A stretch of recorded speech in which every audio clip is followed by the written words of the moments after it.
নমস্কার বন্ধুরা, আমি কৃষ্ণা আর কৃষ্ণার রান্নাঘরে আপনাদের সবাইকে স্বাগত। আমরা যতই ডাল ফ্রাই করি না কেন রেস্টুরেন্টের মতন কিন্তু স্বাদ আসেই না, বিশেষ করে অরহর ডালের। তো অরহর ডাল ফ্রাই একদম রেস্টুরেন্ট স্টাইলে কিভাবে করা যায় সেটাই আমি আজকে আপনাদেরকে দেখাবো। আর এই ডালটি ভাত, রুটি এবং যে কোনো রকম পরোটার সঙ্গে কিন্তু ভীষণই ভালো লাগে। আর এটাকে আপনারা চাইলে একটু ঘন রাখতে পারেন অথবা পাতলাও রাখতে পারেন, কিন্তু স্বাদে হবে অতুলনীয়। আর এটা আমি একদম ভালোভাবে বলতে পারি, স্বাদে কোনো কম্প্রোমাইজ হবে না। তো চলুন শুরু করা যাক আজকের রেসিপি। তো এর জন্য আমি নিয়ে নিয়েছি 1 কাপ মতন অরহর ডাল, আর নিয়ে নেব হাফ কাপ মতন মুগ ডাল। তো মুগ ডালটা দেওয়ার কারণ হচ্ছে এতে ভালো বাইন্ডিংটাও খুব ভালো আসে, ঘন ঘন ভাবটা থাকে। তো সে কারণেই মুগ ডালটা আপনারাও ব্যবহার করবেন। তো মুগ ডাল হাফ কাপ নেওয়ার পর ভালো করে 2 থেকে 3 বার আমি জল দিয়ে ভালো করে ধুয়ে নেব। তো দেখুন ভালো করে ধুয়ে নিচ্ছি, আপনারা কিন্তু 2 থেকে 3 বার ধুয়ে নেবেন। তো ধুয়ে নেওয়ার পর আমি 15 মিনিট ভিজিয়ে রেখে দেব। আপনারা চাইলে 15 মিনিট নাও ভেজাতে পারেন, আমি ভিজিয়ে রেখেছি। এরপর আমি মশলাটা বানিয়ে নেব, যেটা তার তড়কা বানাবো। সেই তড়কার জন্য আমি নিয়ে নিয়েছি একটা গোটা পেঁয়াজ, মাঝারি সাইজের কি ছোট সাইজের, খুব বেশি বড় সাইজের পেঁয়াজের দরকার নেই, তাহলে তড়কাটা খুব মশলাদার হয়ে যাবে। তো সে কারণে একটা মিডিয়াম সাইজের পেঁয়াজ নিয়ে নিয়েছি, পেঁয়াজটাকে একদম কুচি কুচি করে নিয়েছি। আর একটা টমেটো নিয়ে নিয়েছি, টমেটোটাকেও একদম ছোট ছোট করে কুচি করে নিচ্ছি। আর নিয়ে নিয়েছি 3 থেকে 4 থেকে 5 কোয়া মতন রসুন। তো রসুনগুলোকে এইভাবে কুচি করে নিচ্ছি। তড়কা বানাতে কিন্তু একটু আদা দরকার হয়, তো আদাটাকেও সামান্য গ্রেট করে রেখেছি। এরপর আমি নিয়ে নিচ্ছি একটি প্রেশার কুকার, আর প্রেশার কুকারে দিয়ে দেবো যেটা ভিজিয়ে রেখেছিলাম যে ডাল, সেই ডালটাকে আমি এবার প্রেশার কুকারে দিয়ে দেব। জল থেকে তুলে এইভাবে প্রেশার কুকারে দিয়ে দিতে পারেন।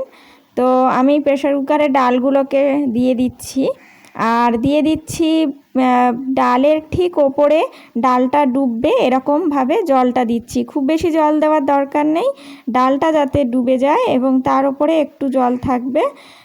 তো এরকম জল দিয়ে দিচ্ছি, আর দিয়ে দিচ্ছি তেজপাতা, আর দিয়ে দিচ্ছি গোটা বড় এলাচ।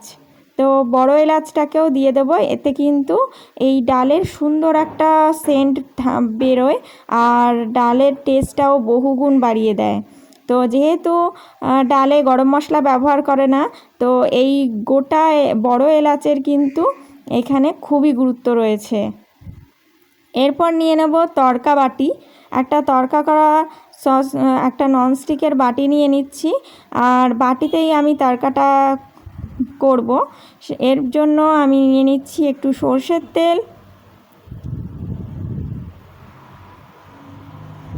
আর এরপর আমি একে একে রসুন কুচিটা দিয়ে দেব। রসুন কুচি দিয়ে খুব বেশিক্ষণ ফ্রাই করার দরকার নেই। এরপর দিয়ে দিচ্ছি পেঁয়াজ কুচি। পেঁয়াজ কুচি দিয়ে গ্যাসের ফ্লেমটা কিন্তু হাইতে রাখবো, কারণ তড়কা করার জন্য আমরা চাইলে বড় কড়াই নিতে পারতাম, কিন্তু বড় কড়াইতে তড়কা কিন্তু খুব ভালো হয় না। এর জন্য দরকার খুব হাই ফ্লেমের এরকম ছোট বাটি, তাতে কি হয় একটা ধোঁয়াদার টাইপের তড়কাতে একটা সুন্দর হাই ফ্লেমে এই যে মশলাটা খুব ভালোভাবে হয়, আর এতে একটা সুন্দর গন্ধ আসে। যেমন হাই ফ্লেমে এর ধোঁয়াধার একটা গন্ধ আসে, যেটা কিন্তু খুবই ভালো লাগে।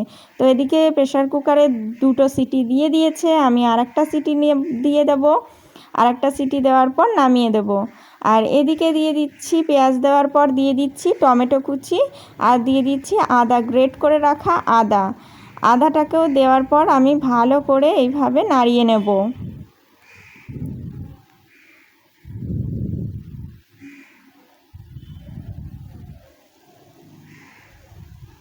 দেখুন টমেটোটা কিন্তু একদম ভালোভাবে সেদ্ধ হয়ে গেছে, আর টমেটোটা যাতে গোটা গোটা না থাকে সেটা অবশ্যই দেখবেন।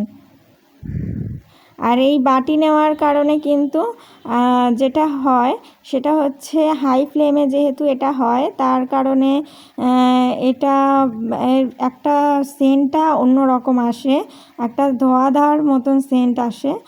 আর এরপর দিয়ে দিচ্ছি হাফ চা চামচ হলুদ আর হাফ চা চামচ লবণ দিয়ে আর একটু নেড়ে নিচ্ছি। তো এরপর ডালটা দেখুন সেদ্ধ হয়ে গেছে, আর ডালটাকে আমি ভালো করে একটু ঘেটে নেব। হাতার পেছনটা দিয়ে আপনারা চাইলে ঘেটে দিতে পারেন। তো এইভাবে ঘেটে নিচ্ছি ডালটাকে।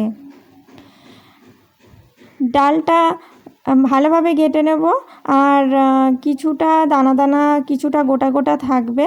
তো এরপর আমি দিয়ে দিচ্ছি সামান্য পরিমাণে জল দিয়ে আরেকটু আমি ঘেটে নিচ্ছি।